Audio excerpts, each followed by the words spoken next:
Let's take a look at your starting lineup on the pole. The Foxco 56 from Lincoln, Indiana, driven by veteran Dave Darland. He's a past champion. That's a beast with a Foxco Chevrolet. Alongside from Annville, Pennsylvania, in car number 17, once a winner on the tour this year, Richie Tobias Jr., the AccuFax Tobias chassis with a Chevrolet motor. Second row inside out of Peru, Indiana, the Gamester Racing Terre Haute First National Bank car, Russ Gamester in the 51. That's a Twister with a Chevrolet. And alongside Jason McCord from Anderson, Indiana, he's got a victory at Raceway Park in Indianapolis this year. The Condos Racing Hat World Beast with a pink Ford. That's car number 4. Row 3 on the inside from Vincennes, Indiana, the 99 of Jonathan Venner. The Muccian Magic seals this beast with a Gertie motor. And alongside veteran Johnny Heidenreich from Bloomsburg, Pennsylvania, the Sharon Bank Racing Beast with a pink motor. That's car number 90. Row 4 on the inside from Bloomington, Indiana, the 97 for Kevin Huntley. That's the SC Racing Beast with a Kistler-built Chevrolet. And alongside in car number 15 from Donaldsville, Ohio, the Beach Boys Motorsports car for Teddy Beach. That is a Beast with a big Chevrolet. Back to the 5th row, A.J. Fike from Galesburg, Illinois in the 39. The RFMS McGladrey and Bullet Beast with a Foxco Chevrolet. And on the outside of that row, the 115, Jerry Coons Jr. steps in to the car that's been driven by Donnie Schatz. He's from Tucson, Arizona. The RE Technologies Parker Stores J&J with a Gertie motor. Next row on the inside, scheduled to go, Jay Drake in the 11. He wrecked the Stuart Snyder car in qualifying. He will not take the green today. On the outside of the 6th row, J.J. Yaley from Phoenix, Arizona. In Bob East and Tony Stewart's EMP Stewart Components Beast. That's a Ford motor under the hood of the 9 car. And Yaley is the USAC Silver Crown champion here in 2003. Back one more row, Mike Hess on the inside from Petersburg, Illinois in the 59. The S&R Racing Eagle with a Snyder motor. Alongside in car number 20, scheduled to go, is Tony Elliott. But because of the driver change, Elliott will drop to the back of the pack. Back another row, Roger Rager from Pequot Lakes, Minnesota, the 03. The THC Motorsports Beast with a Singer. And Tyler Walker from Los Angeles, the RE Technologies Curb Records 35. That's a Drinan chassis with a Gertie motor. Next row, Matt Westfall from Pleasant Hill, Ohio, in car number 50, the Aviators Beast with a Chevrolet motor. And young Ron Gregory from Noblesville, Indiana, in the 48, Gary Irvin's car. That's a Beast with a Gertie Chevrolet. One more row back, Tom Capey from Tremos, Pennsylvania, his own 153. That's a Beast chassis with a Chevrolet. And Hud Cohn from Oakland City, Indiana, making his first Silver Crown start in the Mataka 3-1 out of New Jersey. That's a Mataka chassis with an Oldsmobile motor. Wayne Ruderman Jr. from Zephyr Hills, Florida, the 00, the Snyder Enterprises car. That is the Snyder Motor Competition Welding Chassis Machine. Rodney Stone from Charlestown, Indiana, in the 72, the B&S Racing Oz car with a Chevrolet. Final couple of starters, Wes Miller in the 36 from Seabrook, Texas. Mike Woodring from East New York in his own number 16. Let's get a look at track conditions. Mark Kenyon downstairs. I'm down here on the fastest mile, and I'll tell you what, track conditions are beautiful. There's some shade on the front stretch here. That's going to leave it. It's got moisture in it. It's going to have plenty of bite. These cars are going to go. They're going to go at the end, though. They don't go in the beginning. These cars are going to be a little bit slow on gas. Track conditions, going to be fast. Tire wear, I don't see it's going to be a problem. Earlier, the guys were worried about it, but I don't see it being a problem. Tire wear, I don't think, will be an issue. Track conditions, I think, will be very important. Second race of the day, the Dirt Series 358 small block modifieds have already run 150 miles, so the surface has got a lot of rubber. Dust could be an issue. Dave Darland is on the pole in the Foxco 56. He's got a win this season. He's a past champion. And Toby Tobias Jr., who came so close here a year ago, also has a win this year. It'll be a great front row. Watch Toby try and make the outside work to grab that lead. But Darland on the point position set a new record here at the mile. Getting ready to start, 100 miles to go. The Ferris Industries Salt City 100. Glad to have you with us on Speed, and we're underway. Russ Gamester to the bottom, wants the lead going into one, but it'll be Tobias on the outside. J.J. Yaley really had problems in qualifying. He had practiced under 30 seconds. First time that had ever been done here in a Silver Crown car. Instead, he could only qualify 11th. He lost the car up in turn 1. Didn't hit anything, but lost a ton of time and momentum. Had to start back in the 6th row today. There's Tyler Walker in the 35 on the outside. Your leader is Tobias Darland, second. J.J. Yaley last year in this race started 14th and was able to come up to the front. So Yaley, you could probably start him at the rear of the field. You know he's going to make a charge. Well, look at where he is already. That's Yaley in the white number 9, the EMP Stewart Components car. Inside Jason McCord, J.J. Yaley up to 4th after 2 laps. Jason McCord McCord, also a winner this season on the Silver Crown Series, and had a very good qualifying run. Yeah. Right now sitting in the top 5. Had a mechanical failure last year, knocked him out of this race. McCord back to 5th after qualifying 4th. There's Teddy Beach in the 15. Tyler Walker in the 35. Kevin Hundley in the 97 on the move on the inside. And right behind him, there's the 39. A.J. White, Aaron's brother. Aaron not with us this weekend either. He's racing his Infinity Pro car at Texas Motor Speedway, part of the Indy Racing League season finale weekend. McCord in the 4, Patanto's car, trailing Yaley, and Johnny Heidenreich in the 90 right there with him as well. McCord had a race at Richmond earlier this year, back in June, seemingly in the bag. He had led from the pole, broke the wheel 20 laps into that 100-lapper. He was waxing the field. The wheel let go as he came off turn 4, had a huge hit into the outside wall, managed to come back and win at Raceway Park later in the summer. So pretty good year for McCord. Currently 8th in points in the Weld Racing Silver Crown Series. Tracy House, his crew chief on that car, talked to him earlier this weekend. Very optimistic about how well they can run here. A.J. Yaley up behind Russ Gamester, putting pressure on him for 4th spot. Your leader continues to be Toby Tobias in the 17. There's Gamester in the 51, Yaley in the 9. Heading down into turn 3, working lap 6. One of the things I noticed early on in this race as compared to the first Salt City 100 last year was the start of the race. Nobody was conservative. Everybody charged down into turn number 1 and grabbed their ground early on. Yaley to 3rd spot, moving by Gamester. Jason McCord back in 5th position. Leader is Tobias in the 17, a guy who certainly thinks this place owes him. Oh, definitely. He's run very well with the Silver Crown cars here last year. Led over 80 laps, only to lose his brakes near the end and crash out of the race. He is the 1992 Eckerd 200 Big Block Modified champion. His dad had success here at the Speedway. To win at Syracuse would mean a lot to him. Battle is on. Gamester in the 51 trying to hold off Heidenreich in the 90. McCord in the 4. Gamester runs 3rd.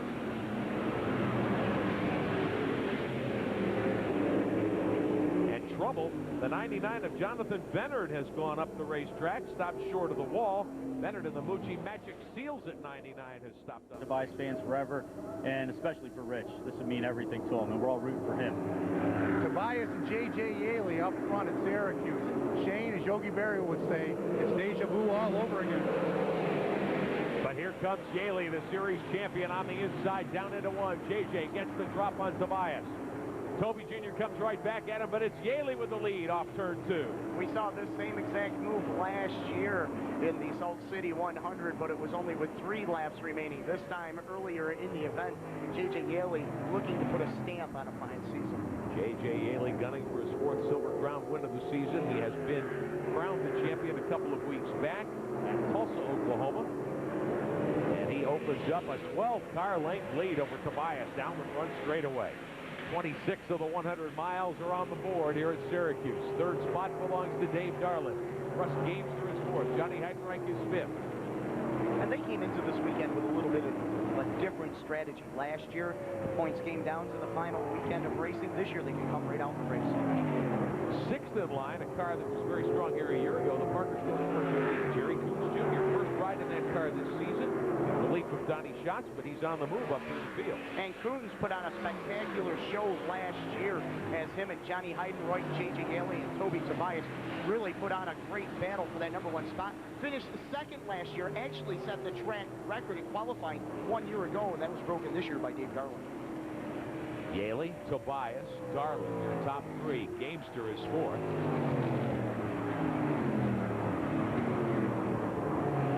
Dave Darland in the Foxco 56 won the Silver Crown run in Des Moines earlier this summer. Check that, I'm sorry, at Springfield. It's Tobias who won it in Des Moines. And here's Darland as we watch Heidenreich move to the inside of Gamester and take a spot away. So Johnny Heidenreich moves 1 up the ladder now. Moved the 90 car up into 4th. We heard some of the modified teams say that the track was starting to get only 1 groove, but these Silver Crown cars really using 2 grooves, especially off the corners. Heidenreich in the Sharon Bank 90, trying to find running room on the high side. Down in 3, there are some ruts that have definitely developed, and everyone's going around him on the outside. Dave Darland running 3rd in that blue 56. trouble for Yaley. It looks as though Yaley might be slowing down on the racetrack because the caution's waving. Yellow flag on the speedway. One car in the wall. That's Mike Hess in car number 59. I saw Yaley get out of the gas, and I thought for a moment he might have a problem. 25 miles to go at Syracuse. The USAC Well Racing Silver Crown Series on speed. Final run of the 2003 season, the Ferris Salt City 100. J.J. Yaley and Bob East and Tony Stewart's 9-car with a huge lead. Second spot, though, belongs to Richie Tobias Jr. in car number 17 right there. He has pulled away again from Dave Darling. He had second earlier, apparently slipped up the racetrack and gave it up, and now Darling has lost touch with him. And Darling had been running the top side of the speedway for the majority of the race, and the car looks to be real loose on him right now. Yaley all alone, continuing to lead in EMB Stewart components. Power Stroke Diesel 9. JJ had a major career boost take place this week. He tested for Joe Gibbs Racing down at USA International Raceway in Lakeland, Florida, in a NASCAR Busch Series car. Yaley expecting to move up to NASCAR next season, perhaps in the Busch Series, perhaps in the Craftsman Trucks. We shall see. Of course, his team owner here, Tony Stewart, the lead driver, you would say, for Joe Gibbs Racing in NASCAR. Bobby Labonte might argue the point that those two former Winston Cup champions, Stewart the defending champ, and he's helping JJ make that step into NASCAR. And it takes connections like that, and not only connections, but also talent. And this driver is full of talent. No matter what he straps into, he really makes those cars sing. Working lap number 88, 12 to go here at Syracuse. Yaley with a huge lead. 10 seconds is the advantage he has over Toby Tobias. Andy Fusco. Yeah, I'm here with Tristan Yaley. Now, does your husband know how nervous you get watching these things? I don't think so. I think it would make him nervous knowing how nervous I am. Is any lead too small or too big? I'm sorry? Is any lead too big? Now, the one question that I think everybody up in the tower wants to be asked you, have you been doing any house shopping in the Charlotte area? I've heard it's very beautiful there. They're going to find out soon, guys. Take care. Thank you. I think J.J. Yaley, a young driver with a very, very bright future. He has accomplished it all. Started and ran the Indy 500 in 1998. A lot of people don't remember that, but he has had a taste of the Brickyard. Wants to go back there with a roof over his head. J.J. Yaley just ran his quickest lap of the day here on lap 87, a 30.8. As the fuel burns off, the cars get later, they do get quicker, and it's an amazing thing to watch these cars pick up speed at the end of a 100-mile race. It sure is, and you can see the elbows are really up on some of these drivers right now as the handling, and of course, you know, the tire wear, we're going to start to see that a little bit now as the race gets later, and they've had to conserve, and the wheel and tire balance is so important to these cars. As the tread wears from being heated up, the tire goes out of balance, and it throws the handling right off. One car goes around on the front straightaway, wheel is off the 115, so Jerry Coons Jr. has had problems, and we get a caution. Jerry Coons Jr. stopping on the straightaway. He lost the left rear wheel off the 115. It's still rolling down in turn 1. So the Parker Stores, Keeley & Associates RE Technologies bunch has had problems with the car that Donnie Schatz has driven all season long up until this point. And they'll have to go get the 115, so the yellow will wave. Now, the last 2 laps have to be run under green, and this could make things a little bit interesting. 5 to go, and it will take him a few minutes to get the 115 off the race. You never know. Let's see if Tobias has anything for Yaley. He's looking to the outside. Now he dives inside. 1 to go. Green and white are in the air, and Yaley pulls away. Got a great start off of corner number 4, Rick, and he was able to open up about 8 car lengths. J. Yaley, Toby Tobias, Dave Garland, 1, 2, and 3. 4th spot belongs to Kevin Huntley. Tyler Walker right there as well. Walker has moved to 4th around Huntley. Yaley down into 3, gunning for his 4th win of a championship season. J.J. Yaley out of Phoenix, Arizona, into turn 4. Richie Tobias Jr. runs in 2nd spot. J.J. Yaley to the checkered flag, puts a cap on a record-breaking season, his 24th USAC National Win of the Year, raising that record 1 more notch. He's got a couple of more events in 2003 in midgets to try to raise the bar even further before he says goodbye to USAC on a full-time basis. Hugs all around in the Power Stroke Diesel EMP Stewart pit area. 11 cars take the checkered flag out of the field of 23. We'll be right back to talk to J.J. Yaley in Victory Lane.